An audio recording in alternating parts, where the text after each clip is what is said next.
Good morning, good afternoon, everyone. Welcome to this ISSA Connects for Learning event. It's a great pleasure to be together, even if not in person. It's always a joy to share, to learn from each other. And let's hope before too long we can also meet in person for such events. As you could see, we have prepared for you 3 days of learning this time, and we've learned a lot during the last year, during the last almost 2 years actually, how important it is that we continue to connect as a network and that we continue to share across disciplines, across sectors, but also across borders, across continents. And remember what joins us together in such a network, and also take the opportunity to learn from each other and share. As you can see, today's session will focus on meaningful interactions in early year settings, and we will reflect on a report released recently by OECD. Tomorrow, we will look more at organizations and what it takes to build organizational resilience. And then on the last day, on November 4th, we will reflect on the impact of the pandemic on earlier settings. And again, we will use a report, a recent report, to frame a bit our discussions. What's very special this year for the ISSA Connects for Learning is that we have partnered with our members. So for each of the days, we have invited either a board member or ISSA members to deliver the session, to help us think what could be interesting topics to explore and to share from their knowledge and experience. So for today's session, I will introduce the speakers in a moment, but we will have the pleasure to have a dialogue and learn from 2 of our board members. Tomorrow's session is offered to you by our member from Hungary called Partners Hungary. And in the 3rd day, we have colleagues from Croatia and from Belgium partnering in a panel who also are the authors, co-authors of the report on which the session will be based. So it's really a pleasure to bring to you the knowledge of our members, their insights, their experience, and to offer such an event where we can learn from all of you who are participants during the questions and answers. I will now pass on to Henriette to tell us a little bit more about the topic of today's session. Well, yes, good morning also from my side to everybody. Good morning, good afternoon. And yeah, I'm very pleased to be part of the session again. And actually, you know, the report, the 6th report in the series, Starting Strong, was launched at the end of June this year. And the launch event was actually co-hosted by ISSA together with the OECD and the Bernard van Leer Foundation. And there already Michelle van den Broek and myself, we had an opportunity together with Andreas Schleicher. He is the Director for Education and Skills at the OECD, to launch the report. So for those who have been attending the June session, this session will be a bit different. We will have less of tables and charts that Andreas at the time presented. We will go more into the arguments of the report. Thank you, Henriette. Yes, thank you. And we will look more into the details and also the rich information from the report. For now, just a quick overview of how we have learned to be together in these online meetings. We invite all of you to stay present, and if you want, keep your camera on so we can see who's in the meeting. Also, you will have a chance to be heard, so our colleagues will unmute all participants when it's time for the questions and answers. We invite all of you to be concise and brief in your questions so that we give the chance to more colleagues. And remember it's how important it is, even in this online environment, that we stay warm and kind to each other and just enjoy being together, even in this environment. We invite you to be engaged, to share from your experience.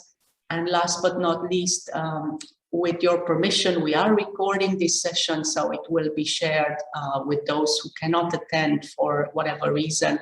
So we want to share the insights and the knowledge shared even more broadly. So moving further with this introductory part, it's really my pleasure to introduce to you our speakers of today. Henriette, you've already met. She's our board president and also co-founder of the Berlin Early Childhood Institute for Quality Development in Germany. She has been affiliated with our network for many, many years in various capacities, and it is really a joy to work together, Henriette. We're very grateful for your leadership and everything you contribute to ISSA. And we have also Michelle van den Broek, who is the head of Department of Social Work and Social Pedagogy at the Faculty of Psychology and Educational Sciences at Ghent University in Belgium. He has also been affiliated with ISSA in different roles, and he's also in the leadership of our member organization in Ghent, VBGK. And we have invited him to have a dialogue with us, but for a conflict of schedule, he cannot actually attend in person. So what we did was we pre-recorded a dialogue between Henriette, Michelle, and myself. And at 2 points in our meeting today, we will play that recording. So we can still benefit from Michelle's input, even if he cannot be actually live today in the session. So I think without further ado, I will, I think I already mentioned to you, there will be time for questions and answers. But in the meantime, as you hear the recording or the sharing, please type your questions in the chat and we will address them at the end. There will be a chance to respond, and we have also some interactive moments for you with some polls. So I think now I can pass it on to you, Henriette, back and tell us more about the report. Yes. Well, this 6th edition of Starting Strong is based actually on a policy review that the OECD did over the past couple of years. And the title of the policy review actually sets the tone and the framework, because the title of the policy review is Quality Beyond Regulations. So while previous reports, and some of you, I'm sure, know these previous Starting Strong reports, they were focusing on standards, on buildings, they were focusing on access or on staff-child ratio, on financing and all these kinds of things. This time, it's really about the quality of pedagogic interaction. So this is a report for all of us who are educationalists, who are pedagogues. This is maybe the most important report that the OECD has launched within this series. And actually, the report is based, the data that are presented are based on information from 26 countries and even more what the OECD calls jurisdictions, 41 jurisdictions. So like, say, regions in Belgium, for instance, Flanders, in Germany, Berlin, and some other areas. And on top of that, there were 56 different curriculum frameworks were analyzed and taken into account, and also information of about 120 settings, so centers in the different countries were reported on. The report doesn't focus on, let's say, Europe, Western Central Europe, Southern Europe. It actually is a global report. Countries that participated, like Mexico or like Saudi Arabia. Actually, there were 4 what they call country background reports, so where the countries added and provided actually additional information. And also there you can also see the span of countries. It's Australia, it's Canada, it's Luxembourg, it's Japan, it's Ireland, it's Switzerland. So it's also a broad range of countries. And why is this so meaningful for the ESSA network and for all of us as professionals? I think it touches really upon the quality beyond regulations review, touches really upon also the core of ESSA's work, of the step-by-step program, where actually the quality of interaction already when it was put together, when it was developed, was at the core of the educational ideas. So we have, so to say, a long line now between the step-by-step program and what the step-by-step program focused on in the beginning and even now, and what is now being presented as results of this really broad-based global policy review on process quality in the early years. Thank you, Henriette. So I think we can now listen to the first part of the dialogue we had together with Henriette and Michelle, and do reflect in the chat if you have questions or insights you want to share. So please, let's watch the pre-recording.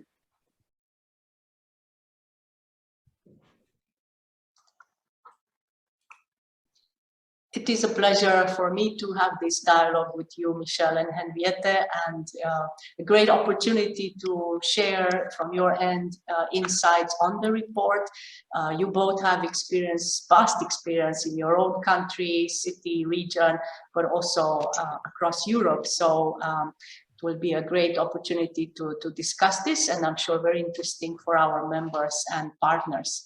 So looking at the report, I think one of the first questions that comes to mind is the fact that this report discusses how policies can aim to support the quality of interactions that children experience in early childhood education and care settings. And I think it's interesting. Do you think that countries are moving towards this direction? And I'm looking especially to you, Michelle, for this question.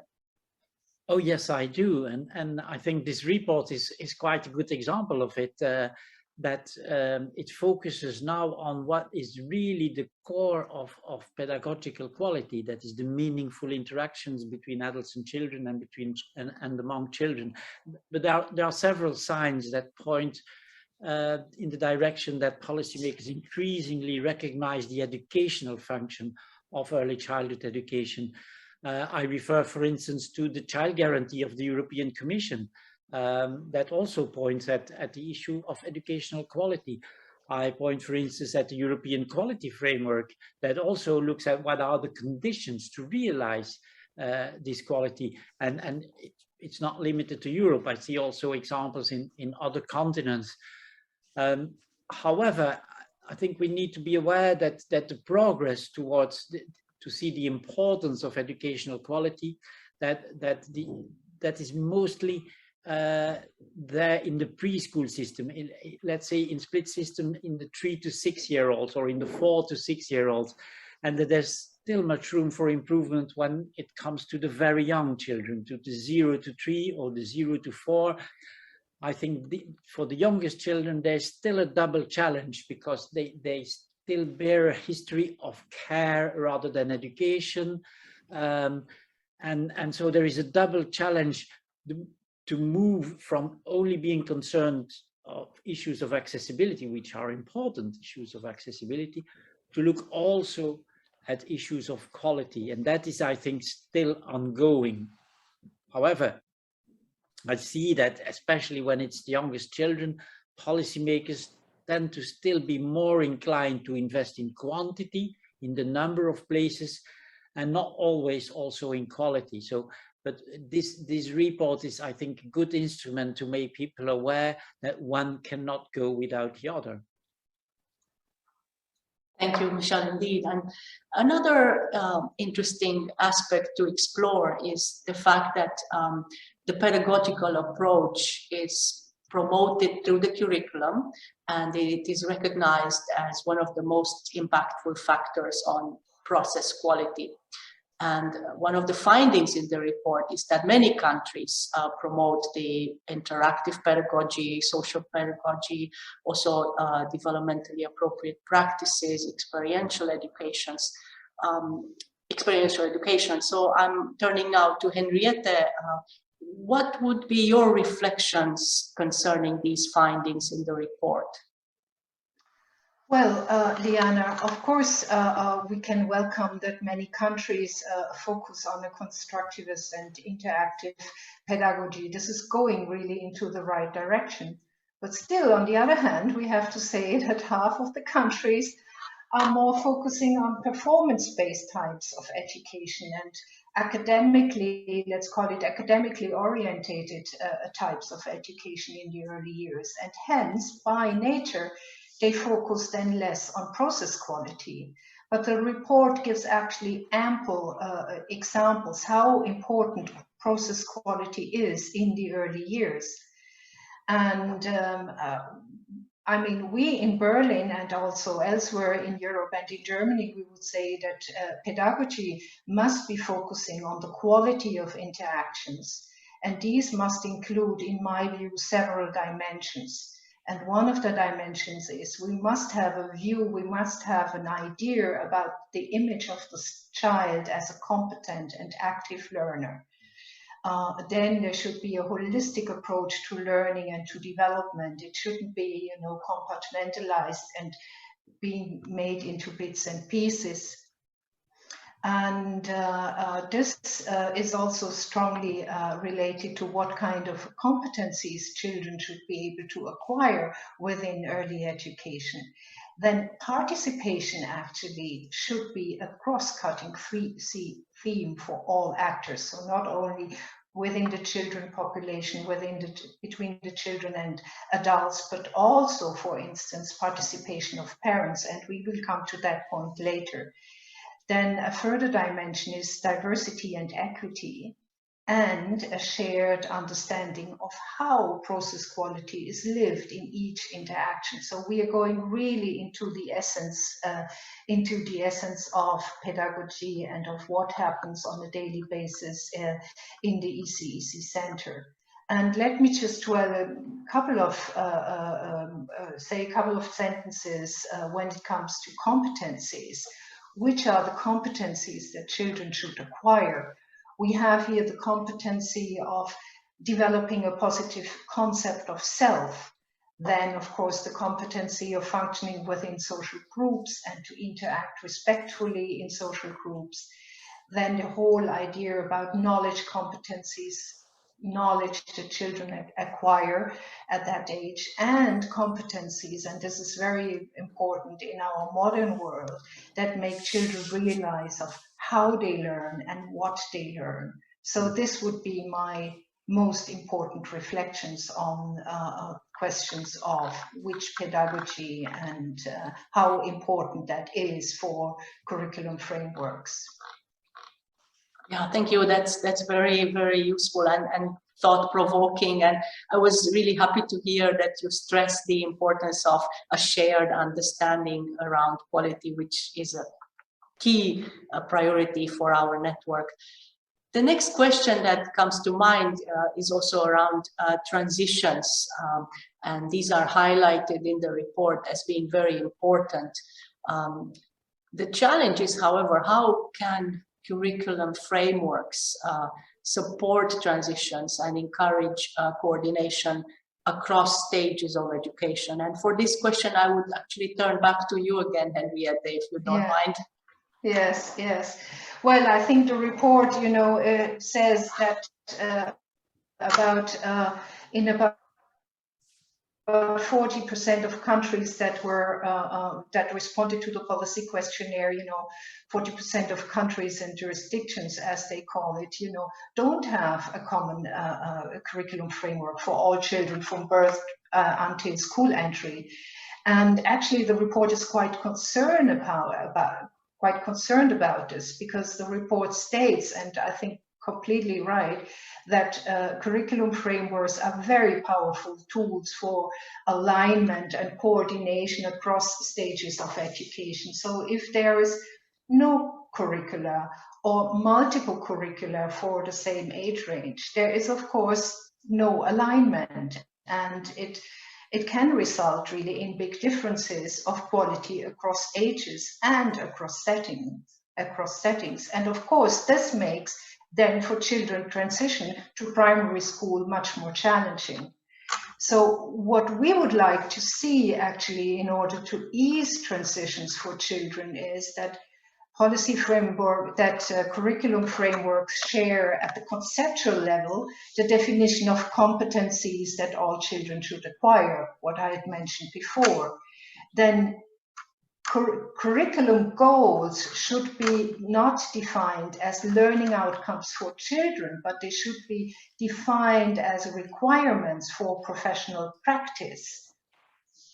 And the requirements should be defined in such a way that they embed or they describe actually process quality, meaning the requirements and the criteria should be describing tasks of daily pedagogical practice and interaction. Actually, I can give you one example in Bridging Diversity. This is the Berlin Early Years curriculum.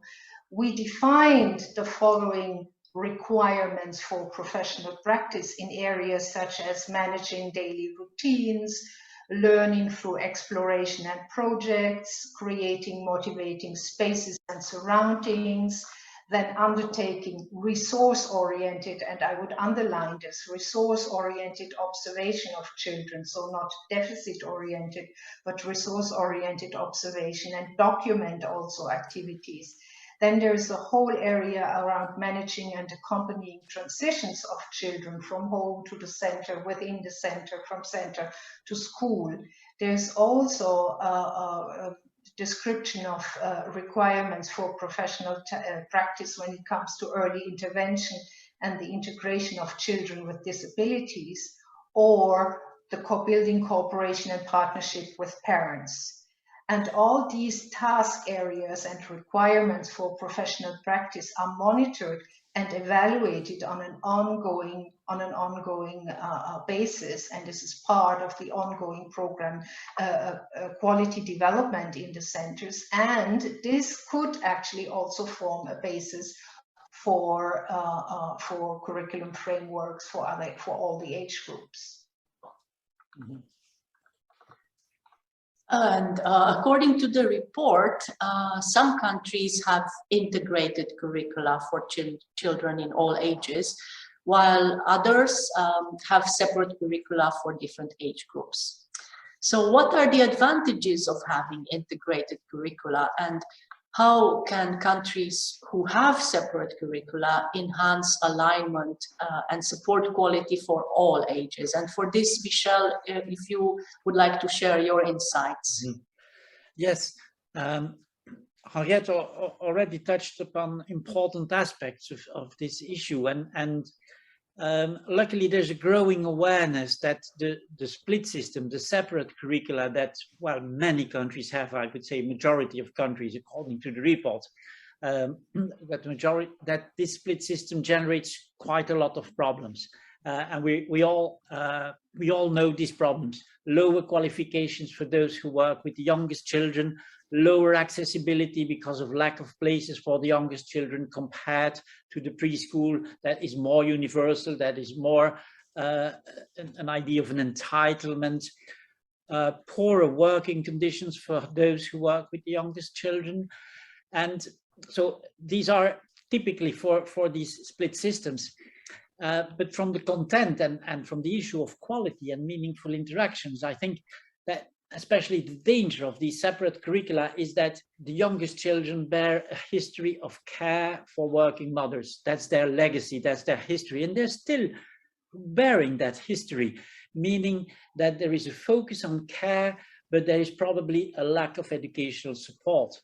And if we translate that into research or and become more technical, we would when studies all over the world, it's the case in Europe, but it's also the case in the US, even studies in Jamaica show the same thing, that if you look at the interactions with scientific instruments such as class, you will see that the emotional support for the youngest children is mostly average to good, while the educational support is moderate to low. It's in any way much lower than so it means that there's this focus on care. There is somewhat a lack of focus on education in the meaning of stimulating the talents of children, stimulating their exploration, giving feedback to children, stimulating language development, and those kind of things.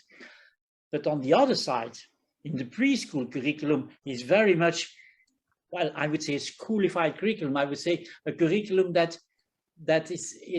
has the focus on preparation for the real school, which is then the primary school. And what we see is that there is a lack of care often in the preschool curriculum, a lack of emotional care, but also a lack of physical care for children.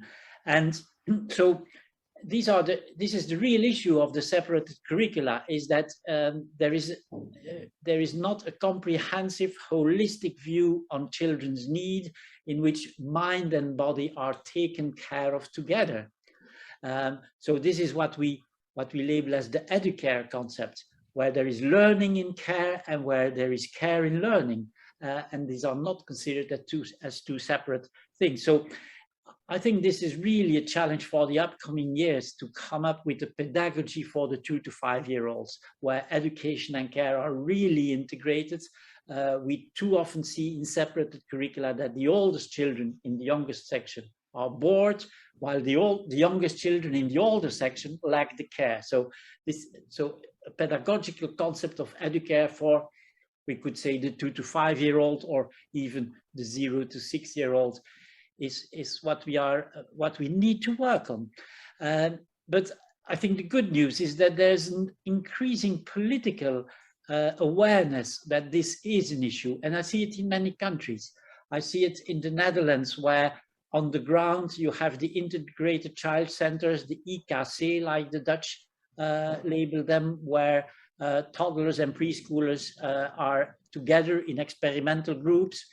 I see that the Classe Passerelle in France, where they try to establish something where childcare and école maternelle, the preschool, come together. I see the very interesting legislative initiatives and preparations for the 0 to 6 in Italy. And now very recently, the Flemish government also decided to have 12 pilot programs where childcare and preschool will merge into together, and that will be supported by some research. So there is this growing concern that this is a field that we need to increasingly work on, to integrate these curricula also on the content of what do meaningful interactions mean when care and education come together. Of course, there is one very serious warning, that is that this should not lead to a schoolification, to a downward schoolification of early childhood education.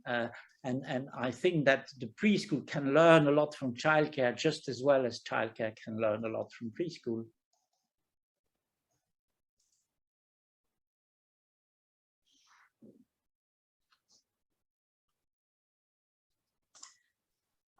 So this was the first part of our dialogue between Henriette and Michel and myself. And now we invite you to join us for the more interactive part of our event today. And we have prepared for you a Mentimeter poll. And we invite you to go to this website. You can find the link also in the chat posted by our colleagues. So you can either use your phone to scan the code or type in the website address and the code. And in the meantime, also, Olesya, if you don't mind unmuting Henriette, I see she's on mute. We will share with you now the question. So hopefully you had the chance to go in the code. And the question we would like to ask you is process quality a high priority in your country? And if so, for whom? And we would like to see some of the answers. And if you want, you can also type the country, your country in brackets. So yes, it is a high priority. It is for, I don't know, the ministry or the teachers or the parents, and then write also your country. So as you do this, again, more generally, the questions you can include in the chat. And for this poll, we will soon see your answers appearing on screen as you have time to type it. So we're very curious to learn from you. And we know that we are joined today by colleagues from all over Europe, but also colleagues from Asia, Central Asia, and further away in Asia. So let's see, Henriette, we see 2 answers from Moldova and Romania. Also from Bulgaria. Not so much a priority, shares our colleague from Bulgaria, but recently our focus on process quality has been increasing, whereas in Moldova, mostly for parents and service providers. And in Romania, they share mostly for project managers. In Poland, not enough.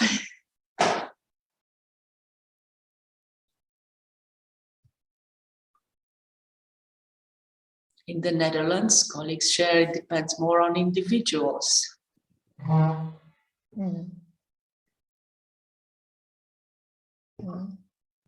What is actually interesting is that one of the first answer that came up, that it is important for parents. I think parents, they have a very good sensors on that, because they receive then the children. The children go back home and they see, how harmonious or how good the day was for the children, and this largely depends actually on the quality of the interaction, on the quality of the processes that there are. And I think therefore it's in many sites it's actually parents who demand much more process quality, and also in their questions, because they ask questions like, how was my child today? What did it do? What did it play? And so on. So these are all pointers for staff then to say, oh, process quality is something really important for parents. Yes, yes. And it's... Yeah, please. No, it's also interesting. I'm reading the answer from the colleague in India, who's saying, given the size of the population, what a huge challenge is to ensure access.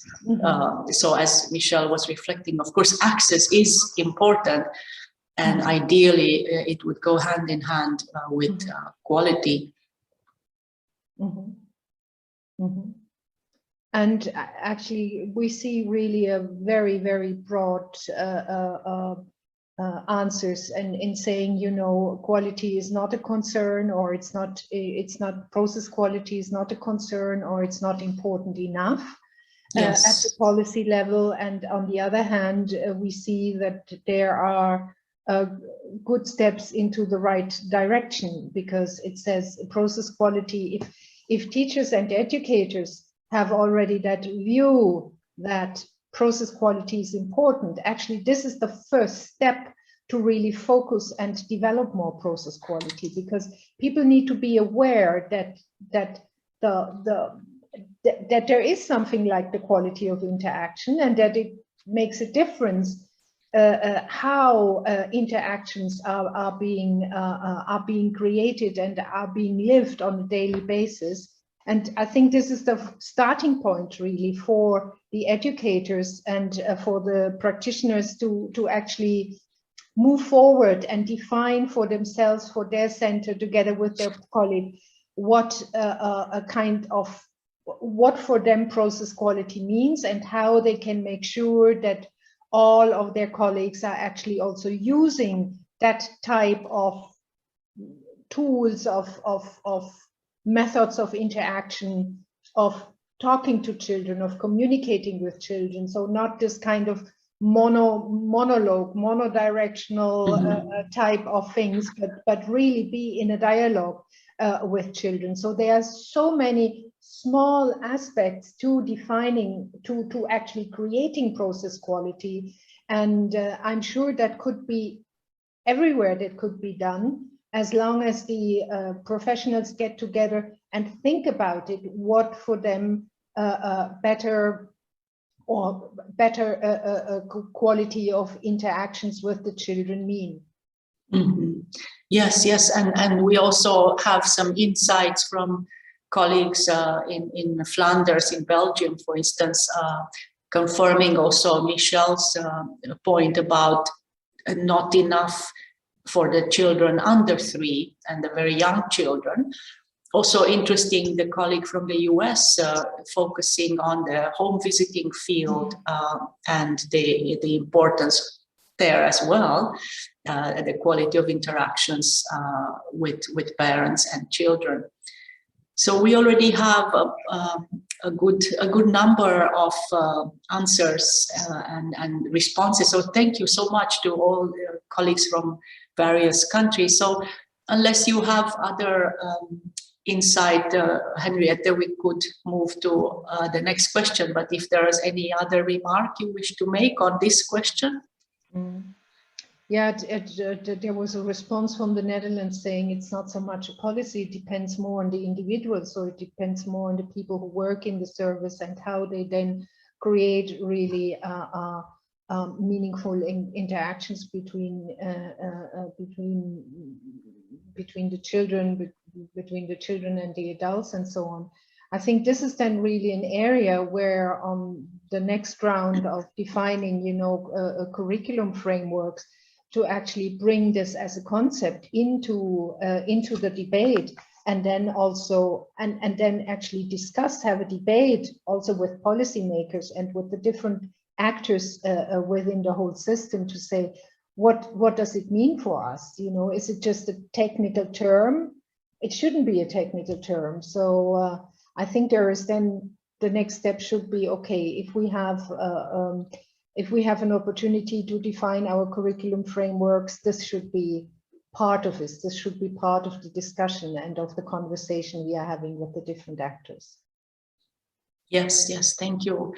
So I think we can move now to the second question for colleagues running the poll. And here we're asking you to name 2 items that you would change in your curricula frameworks for the early years if you had the authority to do so. So imagine you are a decision maker in a ministry or have other sorts of authority. So what would you change?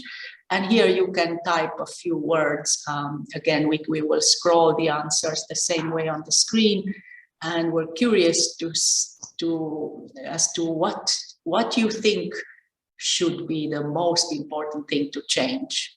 So again, we refer to curricula frameworks. If you want to add, Henriette, on how this question could be interpreted.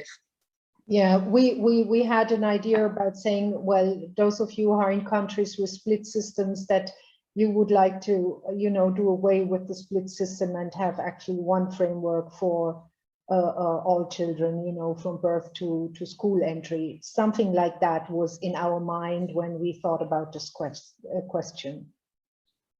And there is a comment from Brecht yes. from Belgium. So do we mean in general or specifically related to interactions? I would say in general, right? In general, yeah. Because the report makes a point that actually the curricular frameworks define to a large extent also process quality. Yeah. And the issues we touched upon, how transitions are managed, and how professional development is organized, and so on. Yes, And we have the first response referring exactly to what you were giving as example, to move to an integrated curriculum, at least for the primary grades. Inclusive education. Diversity, yeah.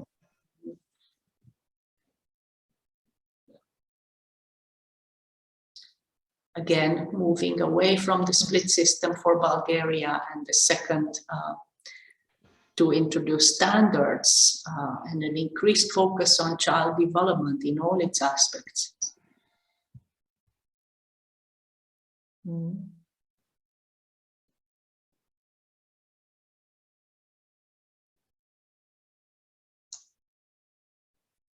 Yes, now going more to the competencies you were referring to, Henriette, also for Poland, our colleagues would like. Yeah, I think it has also, I think also within the framework of the current political situation in Poland, I could imagine this comment was made. I think it was made by Teresa Ogrodzinska, and yeah, positive concept of self, very, very, very important for children, and it definitely, you know, the root of this is in how our process quality is lived in each interaction. Yes. Yes, Teresa. Yeah.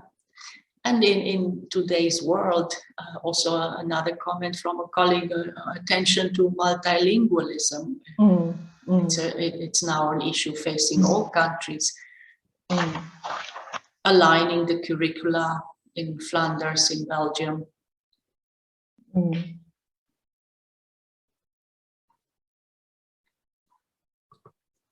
Yeah.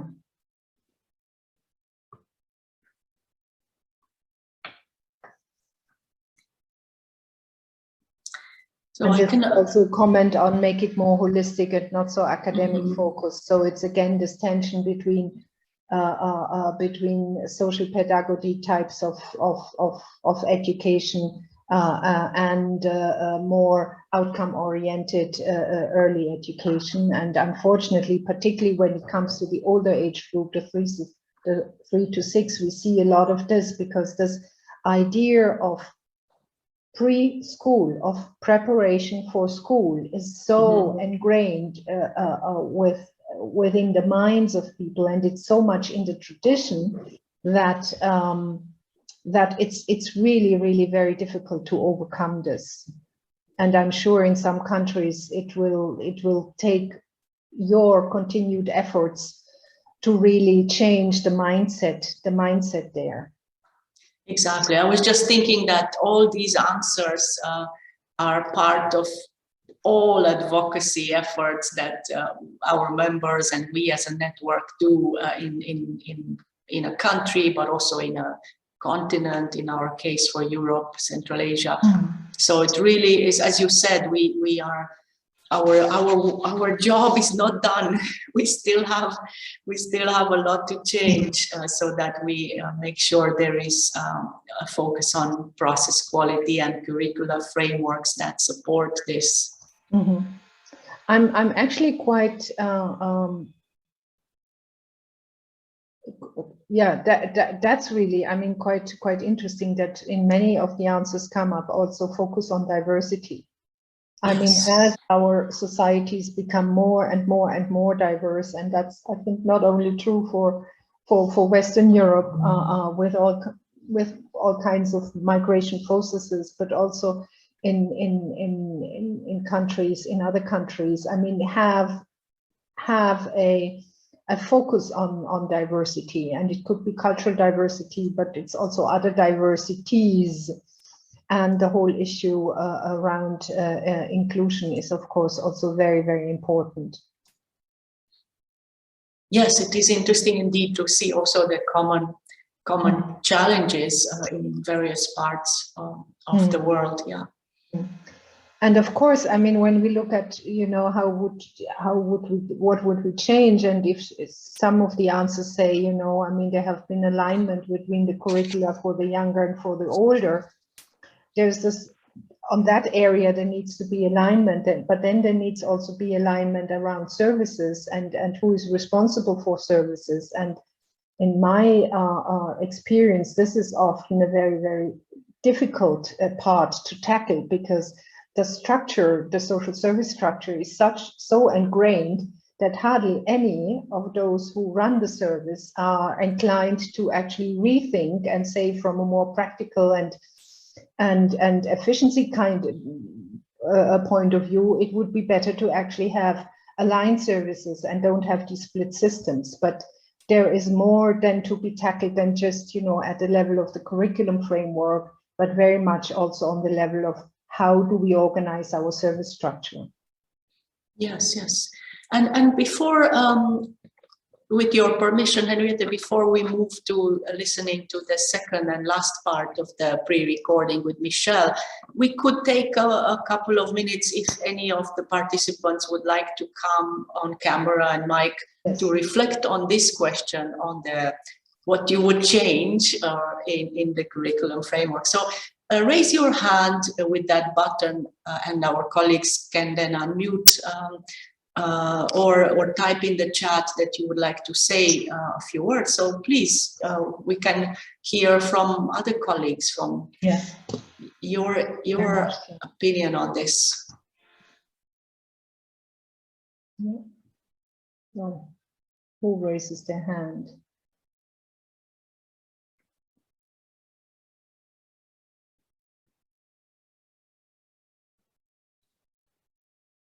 It's quite a diversity of countries. Yeah, yeah. So it would be great to hear some insights on this or on the other topics we've covered so far.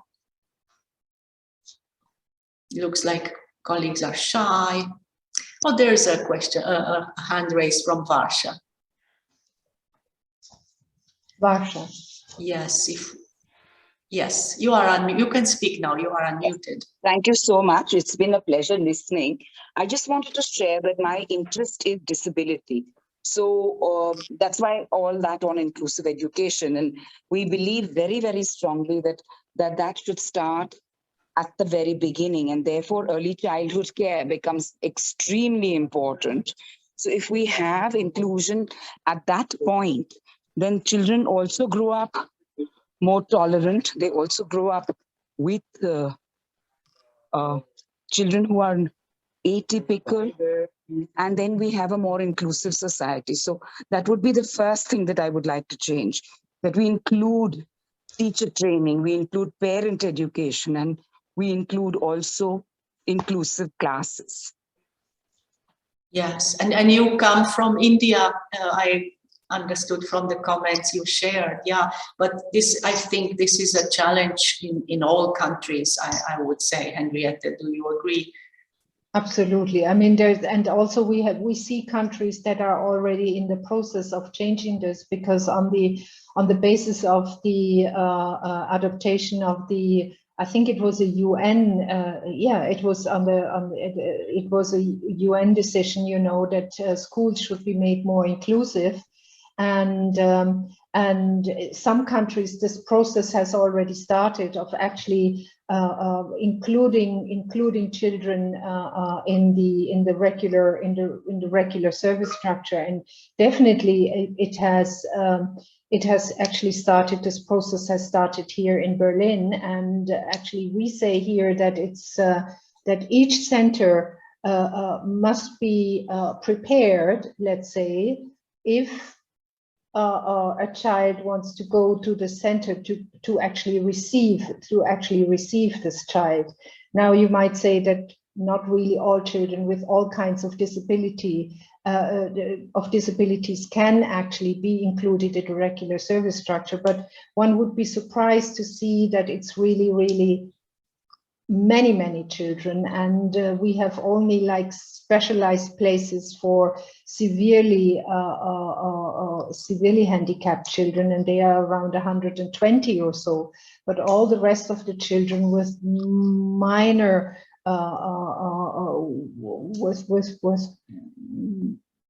minor states of disabilities, they are all within actually the regular service structure and within the centers. So there is a way that this can be done, but it has also meant investing heavily in staff training, because then each center should actually have also somebody specifically trained to work with children with special needs. And if we can give the microphone back to Varsha, I see her hand raised, and an interesting comment from Helma that it has to be hand in hand with quality, because integrating children in classrooms of low quality can actually do more harm than good. So back over to you, Varsha, if our colleagues can unmute again. Thank you. I just wanted to say that when we say inclusive education, it's really good quality education.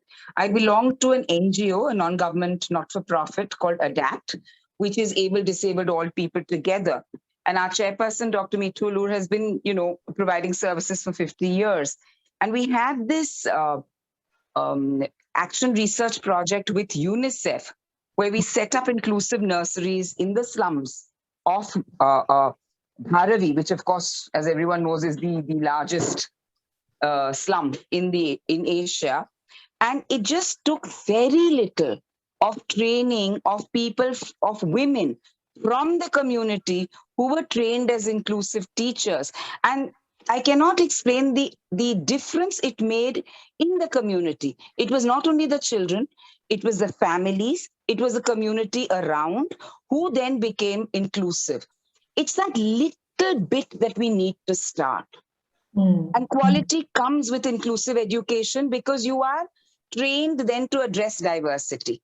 You are trained to look at each child as a separate, holistic person. And that improves the general education as well for the other children. I just wanted to share that. Yeah. Yes, very good. important. Thank you, Varsha. I have been also to inclusive places in India, and I've been really also touched of what this meant for the whole community there, and for the parents and for the families of the children and so on. This has been really, really also big impact. I've seen that also with my own eyes. Yeah. Great. Thank you.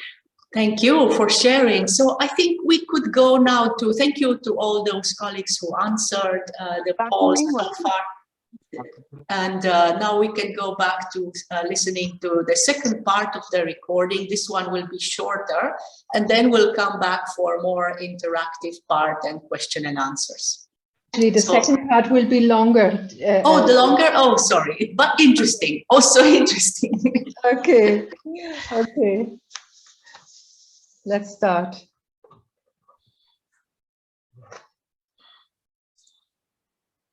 Often we see a gap between the written curriculum, which has a focus on quality interactions, and the implemented curriculum. What is the role of the initial education in preparing the ECEC staff to implement the curriculum framework? And I'm turning to Henriette for this question. Well, thank you, Liana. I think we all know that initial education plays a huge role in this.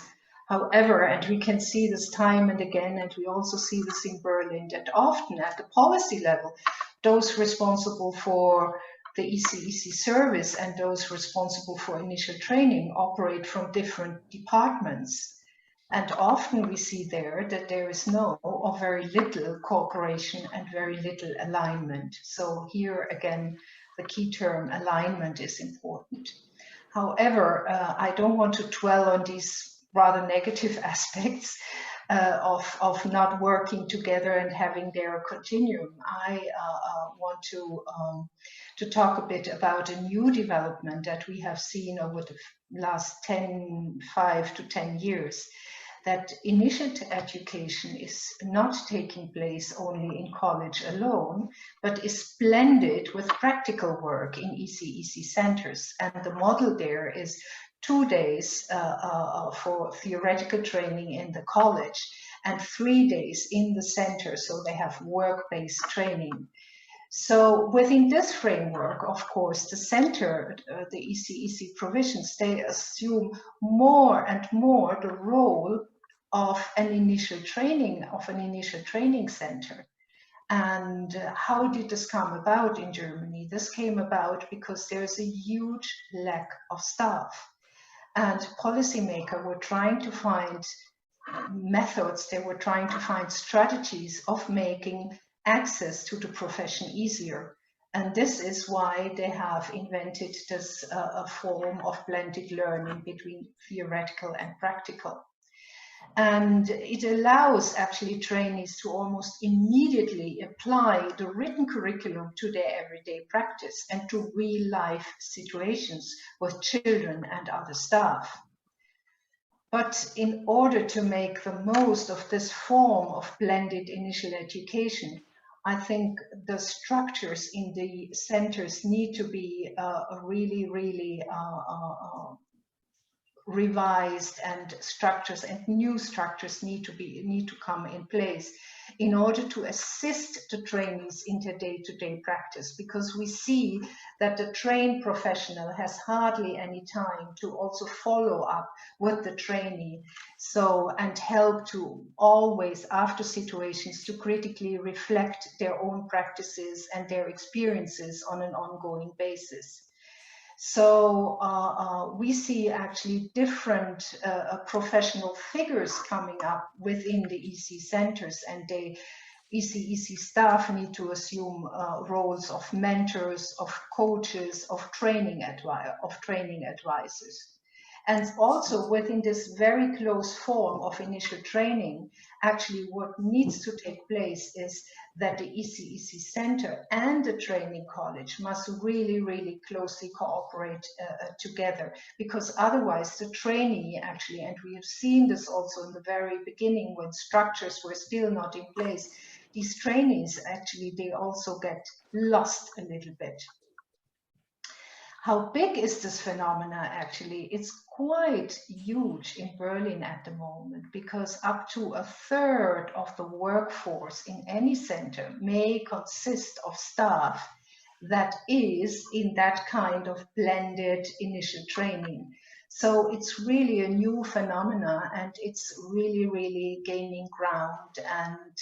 And we are still not at the end of this. We are still in a very steep learning curve to see how the centers need to adapt in order to also fulfill this function as an initial training center. My next question will be for you, Michelle. Continuous professional development, to turn now to this topic, varies largely across countries, and often we see few or even no opportunities for those that work with children under 3 or those that are in assisting position. Also, we see that there is an offer of continuous professional development that is not easily accessible, affordable in terms of time also, or responsive to needs.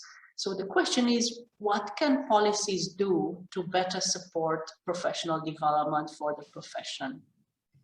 Yes, it's an important question, and I think it's very good that you point not only on the regular staff, but also on what is called the assistants, because we know that in many countries, a large part of the work is done by unqualified people that we then label as assistants. And these assistants are very often what we have called in a report the Cinderellas of early childhood education. They are hardly visible in the statistics, they are hardly visible at all, and they do not have the same opportunities for continuous professional development.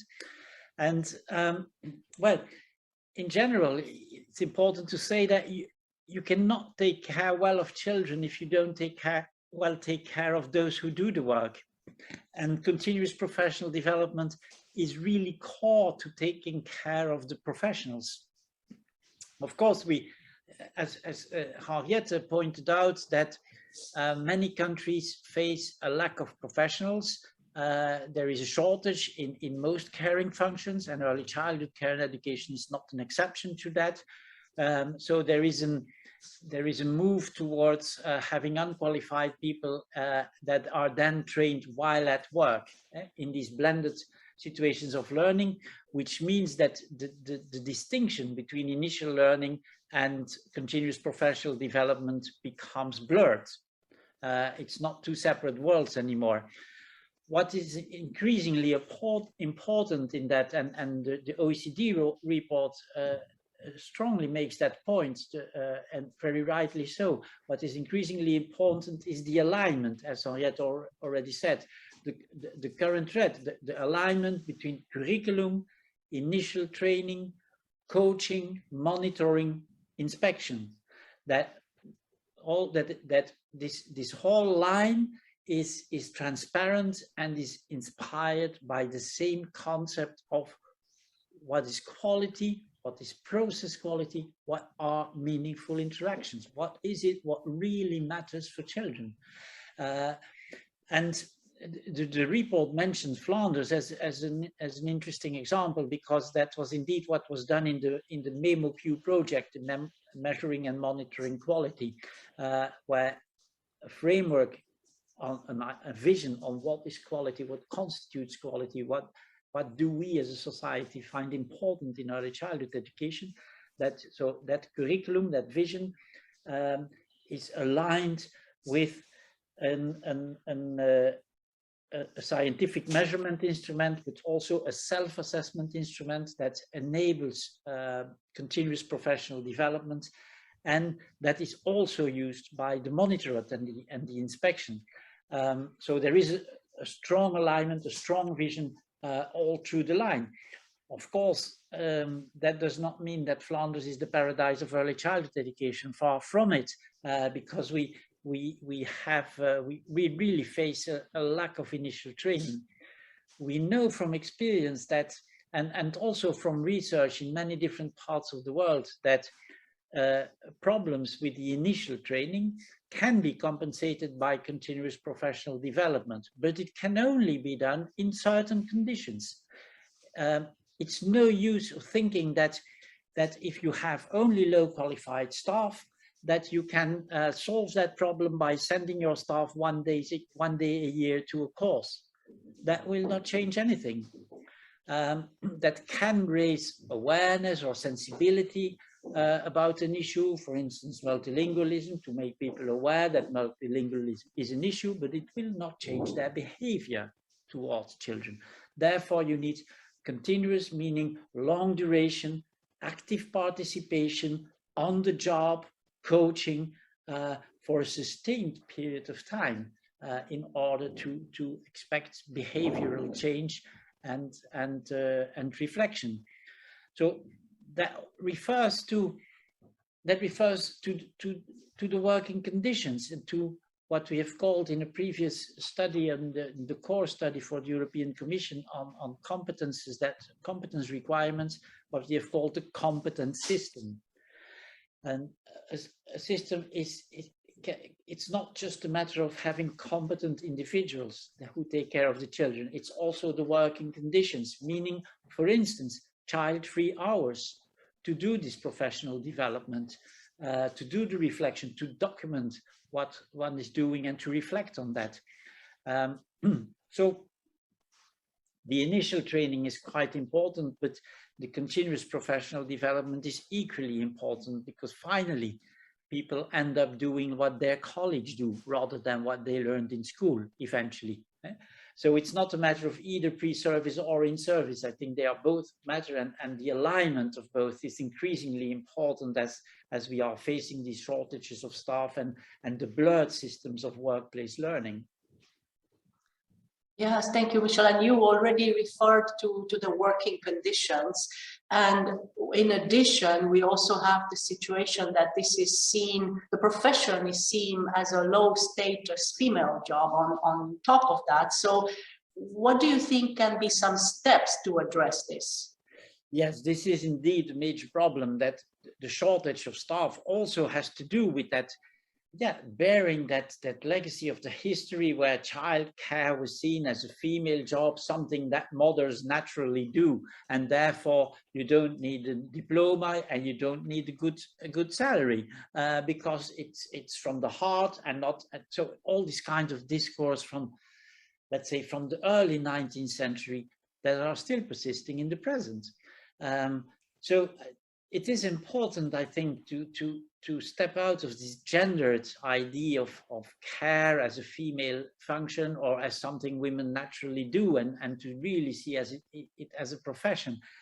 I have to say there have not been so many really successful attempts to attract more men in early childhood education. So it's not easy to find the solution to that problem. What we have seen is that for instance, in the case of Denmark, but also Norway and some other places where the age group in the initial training has been enlarged, where you have a larger basis for, rather than to have a special training for the 0 to 3, for instance, you have a training for the 0 to 12, and then you specialize, which increases possibilities of mobility from one aspect to another aspect of the entire educational system. That helps in attracting more men to these professions, and I think it's important that we stop thinking about the system for the youngest children as child care, and that we see it as part of the educational system that gives children a head start in life, in a long trajectory of lifelong learning, and to value the jobs more. And for this next question, I think it's interesting to stay on the topic of the workforce, and actually I would invite both of you to reflect on this next point, next question. When we speak about ECEC staff, we often think of educators and maybe less about the leaders. And several participating countries and jurisdictions have not reported information on policies concerning leaders.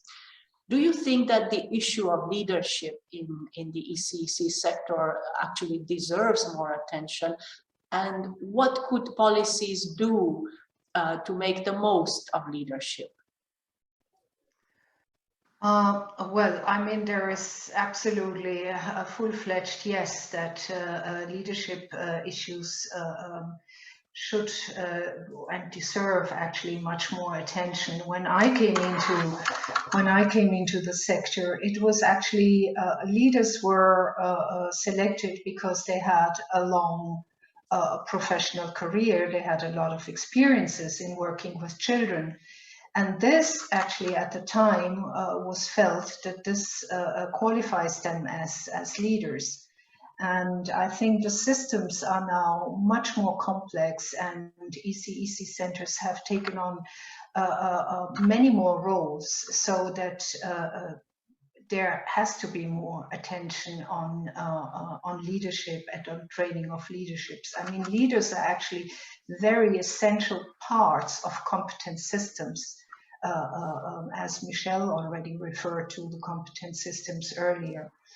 So what we can see across the board in many European countries is that this specific role on leadership is recognized because there is now master training courses at university level to qualify leaders. There are in-service training programs, so continued education organized by both training colleges, but also, for instance, in Berlin, more and more of the childcare umbrella organizations are organizing 2 to 3 year training, like 1 day a month or so, for prospective leaders.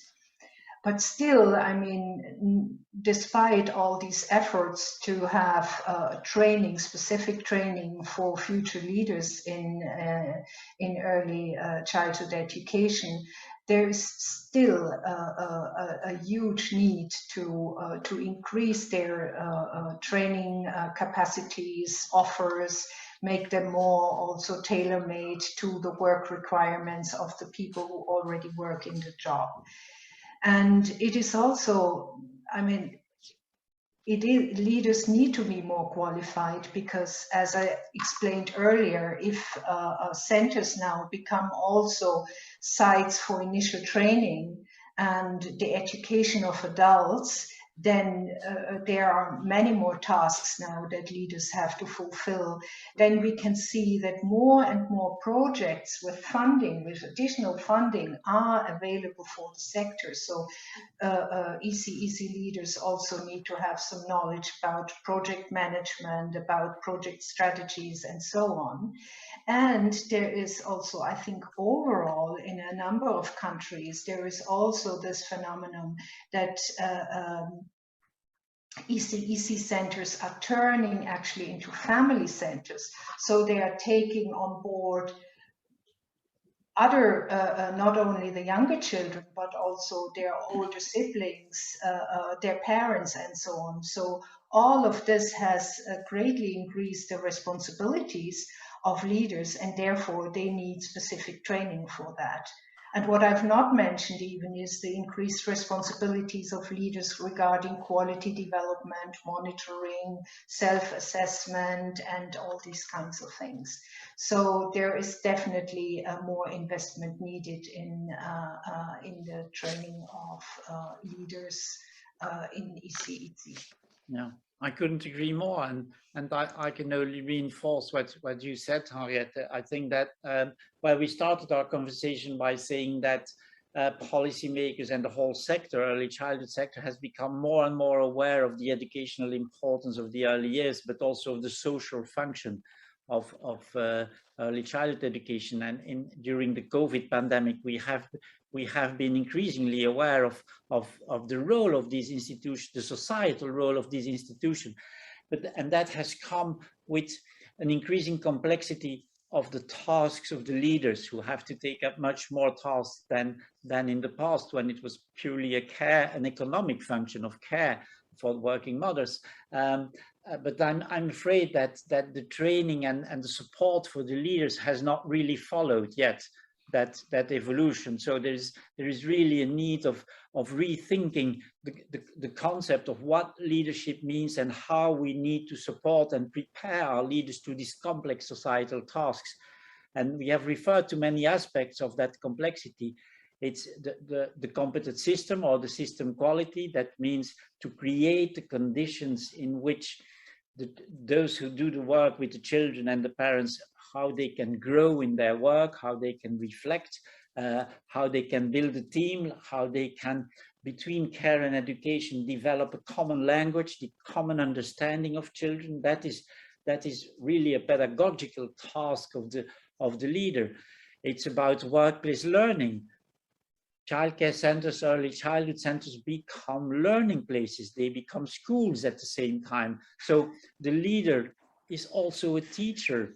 And that's quite a new role, quite a challenging role, to combine the support with evaluation tasks, with teaching tasks. So that's a whole new complexity. There is, Henriette referred to that, project management and relationship with policy, local policy, regional policy, to translate the needs of families into advice for policymakers, to make that link between the work on the ground and the decision centers, or what some have called the politicization of early childhood education. There's a function for leaders in that also. There is, I think, an increasingly important aspect, and Henriette made slight reference to that, what I would call the interagency collaboration. The world of children, the world of families does not stop at the front door of the childcare center. We assume, we expect early childhood education to play a role in combating child poverty, for instance, to combat inequality. But you cannot do that alone. Early childhood education cannot serve the world alone. It needs to search for allies in social work, in housing, in all these different aspects of the complex situation of people that live in precarious situations. So interagency collaboration will become an increasingly important aspect to serve the needs of families. We cannot separate their educational or caring needs from other needs, be they financial, be their housing, be their adult education, be their work. So interagency collaboration is increasingly important, and that will be more and more also a task of the leaders, how to create that. It's with other agencies, but it's also within the sector. I think, for instance, the Italian example of the pedagogical coordinators who ensure relationship between early childhood centers and who foster that concept of what the Italians call collegialità, the collegiality, the solidarity between childcare workers in one area of the city, rather than each center on its own. So that kind of interagency and inter-center collaboration is also a task that is important. In some jurisdictions that will lead to integration. In Flanders, for instance, the IDs for the new legislation after 2024, when we have our next elections, are in the line of having larger centers that integrate parent support and early childhood education. So what kind of leadership is that then? That's what Harriet also referred to. So yes, we need more attention for the leaders. In some cases, in some countries, that may mean raising the leaders to the master level when we talk about initial education, while on the other side, we have to take care that the masterization does not mean a distance from the working field, that it does not mean a more abstraction from what we have seen in some of the teacher educations that were masterized. They have not always led to better teachers. I think it will be important to reflect on what is then the curriculum, what is then these more complex tasks of the leaders. But a full yes, this is an area of development for the next years to come, yes. And now for this dialogue among us, I have one last question. Again, I will invite both of you to respond. And in your answers, you both have made reference several times to families. So how important is the engagement with families when we try to promote meaningful interactions in ECEC? Oh, yes, and thank you for mentioning that area, Liana. I think it's one of the things I like very much about the report of the OECD is that it not only looks at meaningful interactions with children, but also with parents, an area that is maybe too often forgotten in curricula. And what we see in curricula traditionally is that the interaction with parents is like, I would say, instrumentalized for the development of children, while I think we should think about the interactions with parents as a value in itself, just because for democratic reasons that parents need to have a say in how the public sphere, how they can share the educational responsibility with the public sphere. And so we need to conceptualize parent involvement in reciprocal ways, where the public area has a say about how parents deal with their children, but also vice versa, where parents can have a say about their expectations of early childhood education. And we have done some studies where we analyzed curricula, but also practices in early childhood education about what is the conceptualization of parent involvement, what does it mean, why do we do it, and we see many differences from one country to another, but maybe a common weakness is that the conceptualization of what is parent involvement and how do we go about it is all too often conceptualized without any parent involvement. It's the professionals who decide how parent involvement should look like. And then we say, well, it's bad that some of these parents never come to the meetings that we've organized for them, while this would be in their interest. So we know what is in their interest.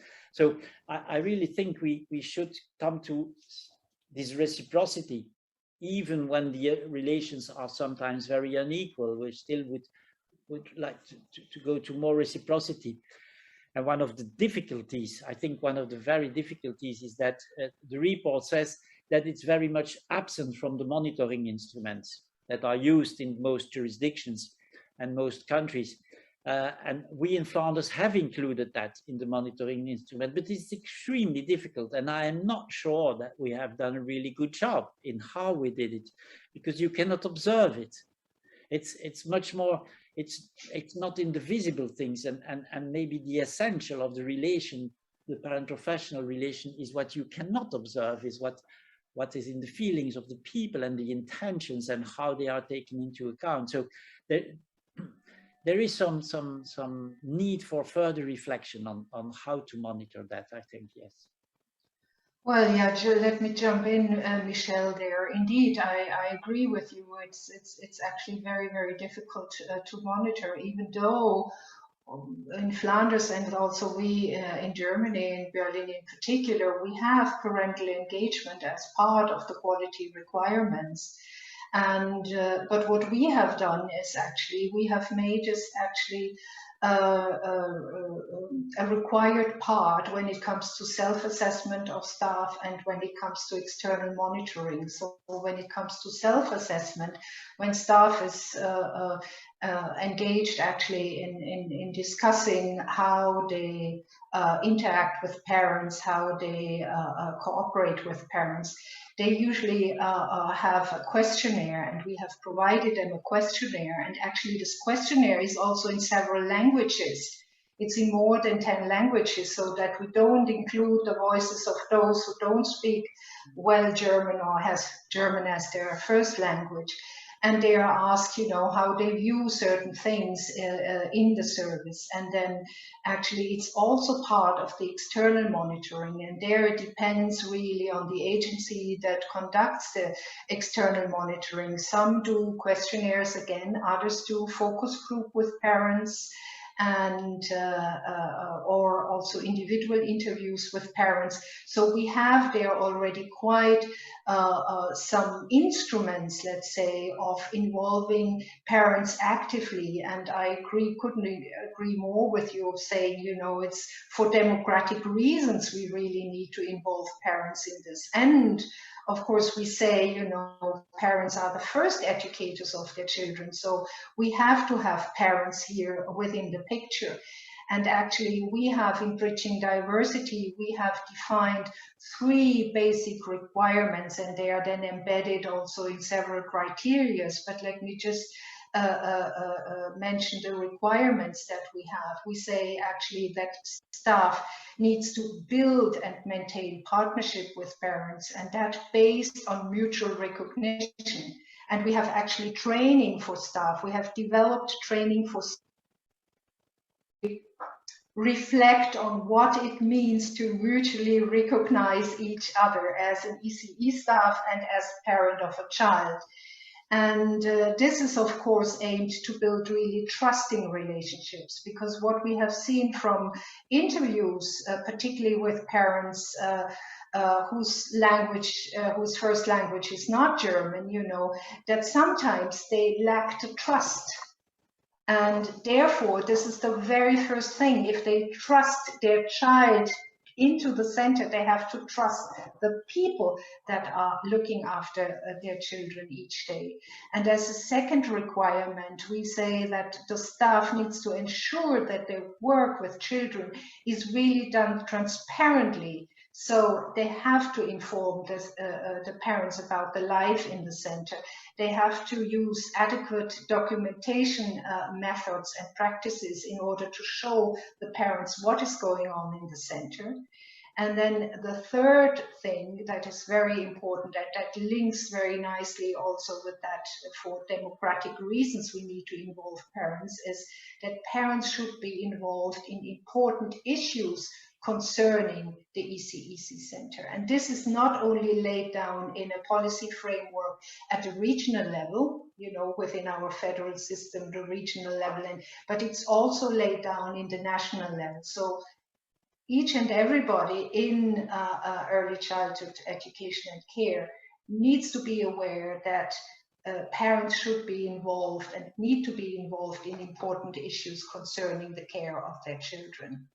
I mean, it remains to be discussed what important issues are, but at least it is there.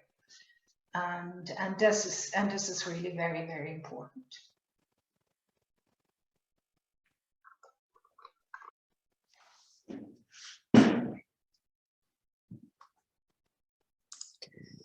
This was our second and last pre-recorded section. So we invite you, excuse me, for another few moments of a poll, and then very soon we will go to questions and answers. And there are already some comments in the chat. We will come back to, together with Henriette, those comments.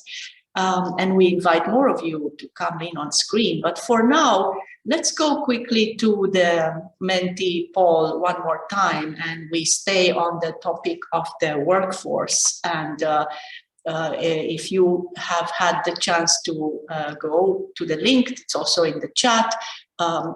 We would like to ask you, actually, what is the biggest challenge concerning the workforce in the early years sector in your country? And here you may type up to 3 words. We will make a word cloud this time. So use up to 3 words to describe the biggest challenge concerning the workforce. And also you may enter more challenges if you can think of more. So we will then see what comes as the most common challenge across the different countries. So we invite you to now answer this in the poll. And while you also type, I want to share in the chat the link to the workforce initiative that ISSA is co-hosting. Many of you may know about it. We have a whole knowledge hub around the workforce across different sectors, and studies, a tool for home visiting. So please visit that later. For now, we are curious what you see as the biggest challenge or more challenges concerning the workforce. Let's see if some answers come in. And thank you to those who also put comments in the chat. We welcome more reflections from you and comments. And here we have already some answers. We have differences in curricula, differences in pay and salaries, the qualification levels, the staff-child ratio, opportunities for continuous professional development. I guess it's lack of such opportunities. Knowledge on child development, so better preparation on how young children learn and develop, shortage of staff,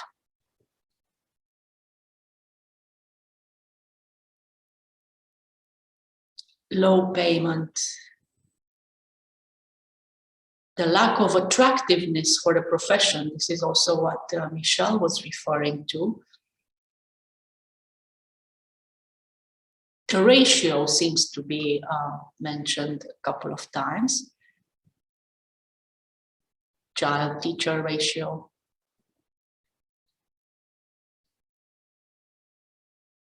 Let's see if we get more answers.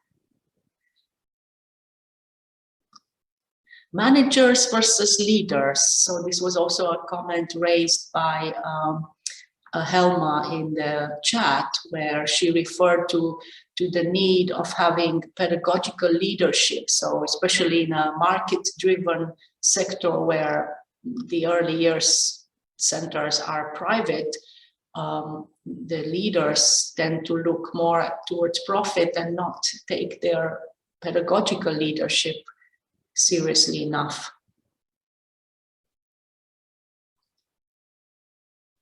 Refraining from the market, again, the comment. And it's interesting, the burnout issue among the workforce. I think, especially now, we have, in the pandemic, we have this as a challenge. And colleagues from comms, please unmute Henriette. Yes, you are unmuted now, Henriette.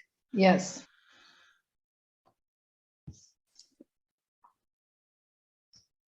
Yes, I think this work cloud actually shows also the diversity within the sector, you know, of so many different aspects that are considered challenges. And actually this resounds very much with the report, you know, who says there is hardly any educational field that is so diverse as the early years. And we can see this also on your answers, where we say, you know, it's about access, it's about pay, parity of pay, it's about initial trade, the whole issues of training, of initial training and continued professional development. So there is a whole range of things, and this is actually for me, one of the most important assets also in the report, that they don't focus just on narrowly on one thing or portray one situation, because there have been in their analysis so many different countries. Also, all these issues come up, and I think this is also part of what we're discussing later around how you can use the report for advocacy, because I think all of us and all of you will find actually hinges and arguments within the report where we can make a point that is relevant to our specific country or regional situation. Absolutely, and also interesting to see, although different words have been used, the issue of professionalism and professionalization of the profession, which goes hand in hand with the attractiveness of the profession, but also recognition in terms of pay, professional development opportunities. So there seems to be a big gap here in various countries. I think this reflects also a little bit that issue that we have touched upon, and particularly Michelle has touched upon, that most people in the sector are seen as care workers, rather than as educational, as educational staff, as pedagogues, as educators. And I think that has a lot to do with this. And of course, then accordingly, training is organized, initial training or continuous professional development is organized, because they are more recognized as caring for children rather than raising and educating children. Mm-hmm. Yes. And we see also, again, the stress on opportunities for professional development in this respect, to strengthen this. And I think one of these interesting remarks that also I think Helma put in the chat about this tension between managers versus leaders, versus educational leaders and leaders that are concerned about staff development and about quality of the service.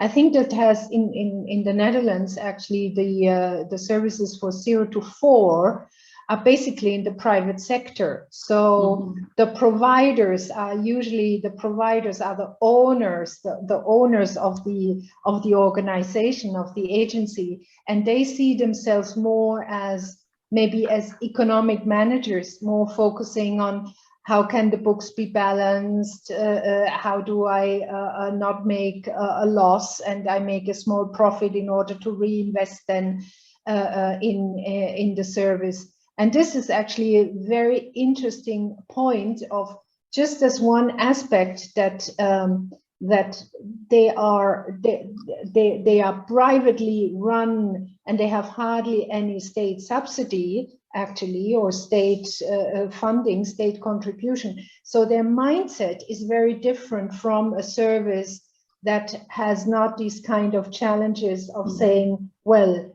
do I, I need to make a profit or at least break even in order to continue with this type of work. Yes, they worry also about running a business, absolutely, and less capacity perhaps to pay attention to other aspects. So it seems like the answers have kind of capped for a while. We will be sharing the answers with all of you, and also Varsha was asking in chat if she would love to share the report on the quality in the centers she referred to. So yes, do share in the chat links to the report if you have, and we will also be sharing some links to frameworks that Henrietta referred to from Berlin, which are in English. So stay tuned here in the chat. And we also have prepared for you a final question for the poll, Then we'll move on to sharing more live here comments and questions, but let's have the final questions actually leading into what Henriette mentioned. This is a very important tool for advocacy, this report, that all of us can use. So to lead into that discussion, we are curious from your opinion, what alliances or partnerships you think should be built in order to tackle these challenges that we refer to, especially on the workforce right now. So looking back at the recent word cloud you saw on screen, what do you think could be some key alliances or partnerships, like who should partner with whom? Or maybe you are already doing such work in building these alliances. Again, referring to challenges related to the workforce. So here you can type more answers, more words. It's not the word cloud this time, it's going to be answers scrolling on screen. So please share, you have the link in the chat again, or use the same QR code.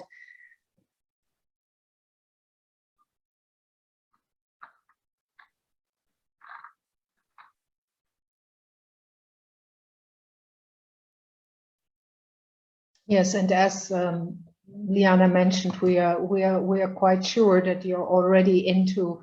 I mean, you work in the sector. Many of you work in the sector for a very long time, and you know that without building alliances and partnerships, you couldn't really do your work. Yeah, the initial training centers. This is actually in many countries. This is usually a big gap. And actually, to tell you the truth, this is also one of our priority areas, that we have a huge gap between those working in the profession and actually the initial training centers, because they depend also on different government departments. Yes. Yeah, it comes up twice. And also a colleague that highlights a broader partnership with government agencies, parents, private service provision. And we know that some of you joining us now in the call, in the meeting here, colleagues from France, from Bulgaria, from Romania, that you are also very active in the ECD, European ECD campaign that we are running, first year's first priority. And as Henriette said, that particular work is all about building alliances and moving the agenda forward at country level. So it's interesting. Well, actually, I can share with you an impetus that we had in Germany, and that is like 20 years ago, you know, when the first report on this, on PISA, what is it called? The assessment of students. This was the assessment of 15-year-olds, yeah. And the results for Germany were actually not very good. You know, we were somewhere kind of in the middle field, and the leaders were countries like the Netherlands or Korea or Japan or so on. And this all of a sudden shook really awake the politicians.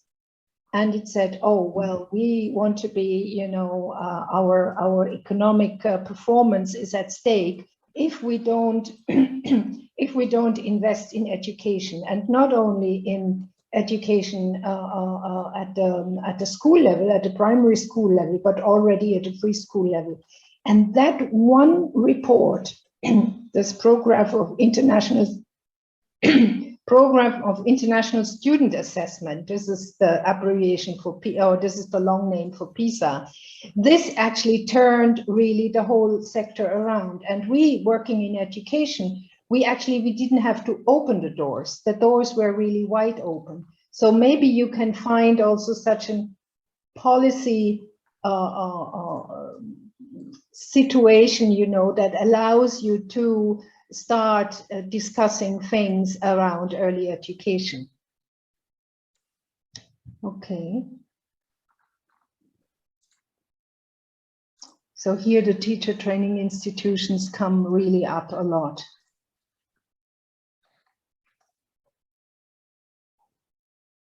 And the other thing also is local authorities, because in most countries, I mean, the services are supported not from the national level, but actually from the local or the district level or the regional level. So there is really also then a way of, this is a conduit to starting, you know, to build alliances and make your arguments heard. Yes, and conscious also of the time, we have about 15 minutes left. It's interesting looking now from the answers we got on alliances, if we now move to the question of how can we use this report as a tool for advocacy. And before we open the floor to other colleagues, Henriette, what would be your advice? How can our members and partners leverage the findings from this report in advocacy in their work in countries? I mean, well, having read the report from A to Z, it's a very rich report. And actually, when you first take it into your hands and you read through it, I think you will have a similar feeling that I had. You know, it's overwhelming, it's overpowering, because there is such a lot of information, and there is really no single aspect that is important that is being left out. And I think what is nice also, in order to orientate yourself in the report, is that there is text, there are so-called what they call figures, so where they treat certain arguments, and there are boxes, so that is very, very condensed information.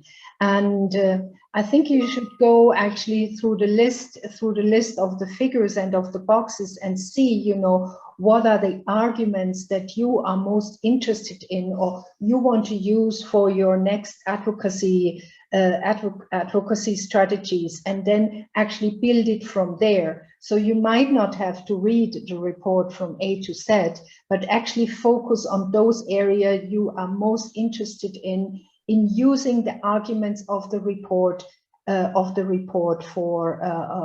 your strategizing. The report, yes. The link with the report will be shared in a second.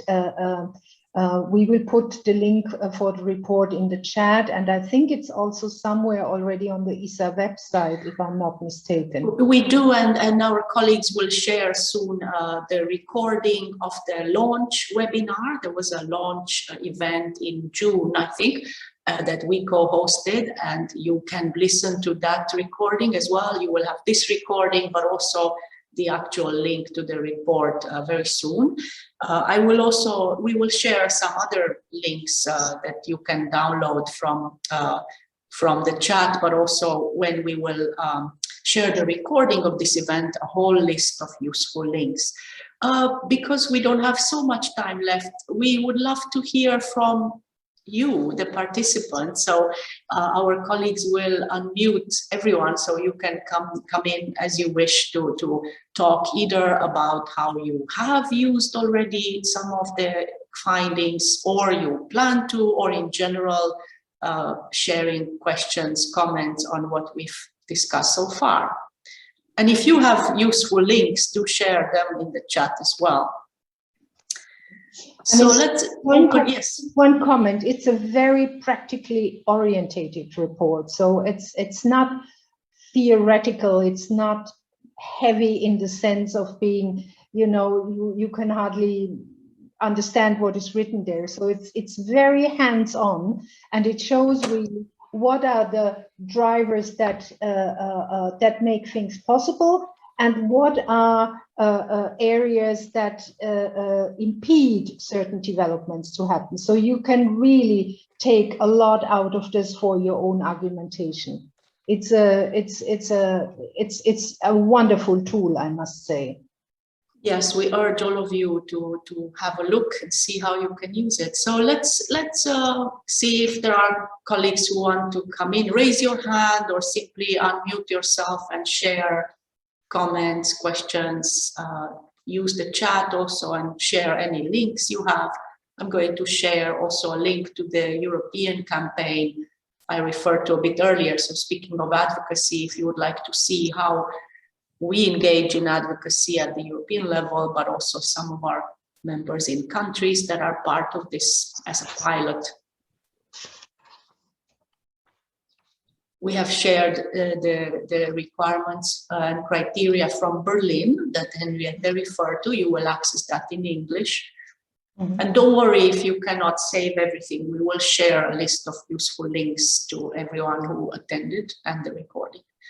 So who would like to jump in? We can go maybe now to gallery view so we see everyone who's still with us. Comments, questions? Simply unmute yourself. Yes, Aurelia, I see your hand is up. Yes. Hi. Thank you very much for these very great insights on Starting Strong report.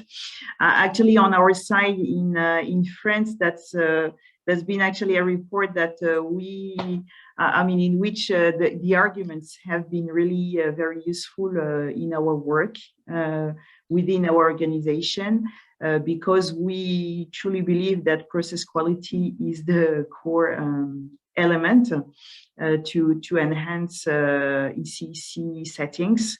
And actually, Starting Strong 6 really echoes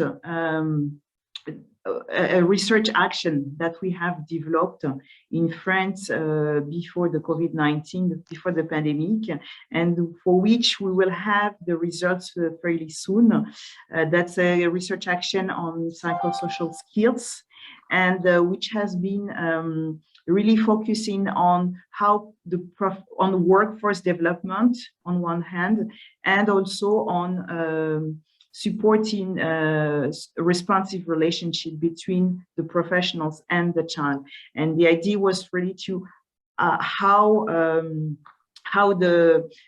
what kind of professional posture should be taken there. And one of the key, because we have about 30 daycare centers that have been involved. And one interesting point that you have raised is about the leadership within the ECEC centers, because that's one key element that we have found out so far. And hopefully that will be further confirmed with the University of Bordeaux and INSERM. That's been a really key element. So looking forward and see how can we cross further also the results of this research action, as well as Starting Strong 6, as well as other practices in other countries.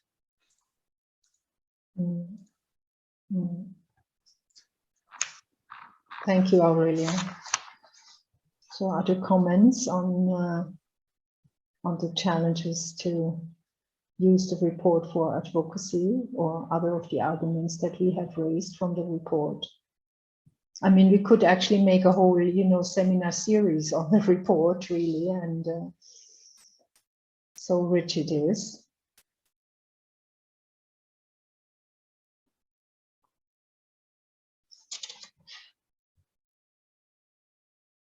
Or you can share also from your advocacy work using other arguments and tools, and what drives right now your work in your country when it comes to things you would like to change regarding the early years services.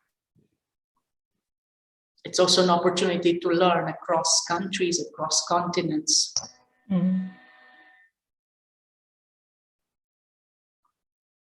And I mean, all of those, I know from the participants here, I know that you have been, over the years and over your long careers, you have been involved actually in advocacy work, because you belong to the main movers on early childhood education within your countries, and you have actually opened discourses nobody had thought about before you didn't raise them. So I know some of you very well over the years, and I know that you've done quite a bit on that front. So it's not only us here speaking, that can present actually results of our work, or can share our insights into the field.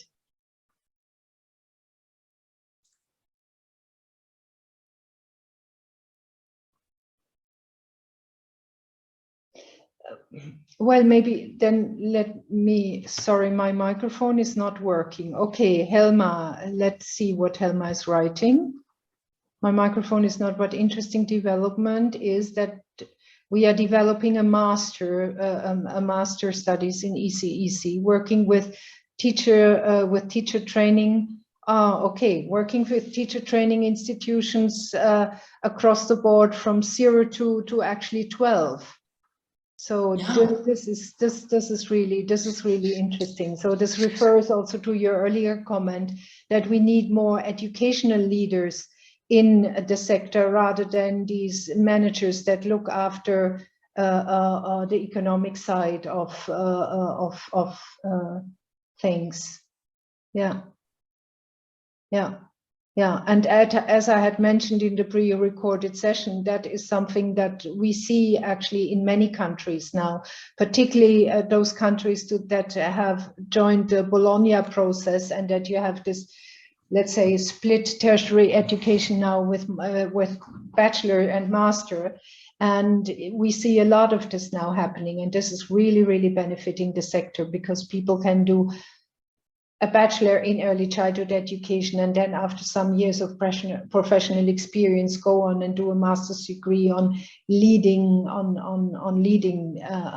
the centers and the sector. Mm-hmm. I was thinking, Henriette, an interesting question, perhaps while other colleagues are thinking of their comments or questions. How about the lack of curricula frameworks for the very young children, so the birth to two? Why do you think that is? Are curricula frameworks not relevant for this age group, or what would be your comment on that? Well, I think it has still to do with also what Michelle referred to, that these are mostly seen as care work and not as educational work. And sometimes, you know, it has only come up as a service for families rather than for children. So it's there because working mothers, working fathers need that kind of service, and therefore it has come up. And there is the politicians just don't see the need, and particularly then in split systems also, they're just overlooked or they're just forgotten. I mean, we see increasingly we see now efforts to include them, but it's still amazing how many countries don't have any kind of educational framework for this age group. Yeah. And it has to do with the fact that it's not considered an educational institution, while many of us would say, you know, education starts with birth, and then, you know, you need also a framework for the very young children. Yeah. And an interesting comment from Helma also, that it's kind of like a circle. The fact that there is a shortage of staff, we see in many countries, there is a tendency then to reduce the requirements in terms of qualifications or training. But actually we should do the opposite, to increase the requirements so that we have a more a better professionalization and increase the image of the profession, the recognition of the profession. And I think it was interesting also this notion of the challenge of private provision. In many countries now, there is more and more increase in private provision of earlier services. And what do you think policymakers could do, Henriette, to increase quality and equity also when it comes to private provision? Well, this word private is of course also used for a huge range of services and for a huge range of situations, and where the services are situated within the service structure. But in many countries, it actually means that private means really not state regulated. And I would strongly actually advocate for private being also state regulated, because it's the responsibility of the state to provide education for its population and also for the young ones. I mean, maybe then the constitution needs to be changed in certain countries. But I would not see a private organization not being regulated by the state in some way, and particularly when it comes to the inspectorate, because the inspectorate, they actually give permission to open a service and to run a service. And around that time already, they can make sure that certain quality criteria are being followed. And there should be a system of continuous monitoring, also so-called private services. I find this very, very important to not say, you know, when it is private, the state cannot enter, the state has nothing to do with it, and this is all part of the owner of the service, or well, yeah. Yeah. So Sandra is sharing. Sandra from VBGK in Belgium, is in Flanders, is actually sharing that also that the shortage of staff has also led to discussion on the qualification of staff. And I think, yeah, you can absolutely use this report to make sure how important, you know, the requirements, certain requirements for the qualification of staff is. I mean, there is really absolutely ample things. And if you don't have time to read all the reports, first read the boxes. I think there are about, how many boxes are there? There are about 10 or 15 boxes. And that gives you already the gist of the report and of some of the major arguments that they are making. And again, I want to stress that this is really about the quality of interaction. It's not about all the regulatory mechanisms and tools that we, of course, we need for the sector, but in most places, and we've seen this also from responses, is that the quality of what actually happens, you know. So we say a child has a right to each day of his or her life. And if this is true, then we actually need to look at the interactions that the children and the experiences that children can make in the ECEC services, and we have to look after that. And therefore, this report is so important, and the focus of this report is so important. Absolutely, and I saw the colleague from India has shared the link to the report, the evaluation she referred to, and again, we will share all the links, the relevant links. I'm conscious of the time. I would like to take this opportunity to say a warm thank you to Henriette for all that she shared, and also for Michelle, even as she cannot be with us in the live session today. We very much hope that you found the session useful and meaningful for your work. Before we say goodbye, a reminder that this week we can see you again tomorrow and the day after tomorrow for these sessions, same time. You will have the link. You can register also from our website if you haven't done it already. Yeah, it was great that you could stay with us, all of you. A warm thank you for what you shared in the polls and in the chat. And if we just, as we say goodbye, if we can go back to before we go back to full screen again, here's how you can follow us. So from the website, you can also register for tomorrow and day after tomorrow events. Follow us on social media, subscribe to our newsletter, and perhaps now we can go back to gallery mode, and those who wish to come on camera, we can wave to each other until we see you again, hopefully tomorrow. Yes. Thank you so much, Liana, for guiding us through this session, and it was a pleasure to seeing you all. And hopefully, I'm also involved in the session on Thursday on the effects of the Corona pandemic. So we'll see. maybe some of you again. Yeah. And great to So see nice. so many colleagues from so many countries, ISSA members and partners, and yeah, wishing you a good rest of the day or a good evening for those colleagues in Central Asia. Yeah. Bye-bye. Great Bye-bye. to see you all.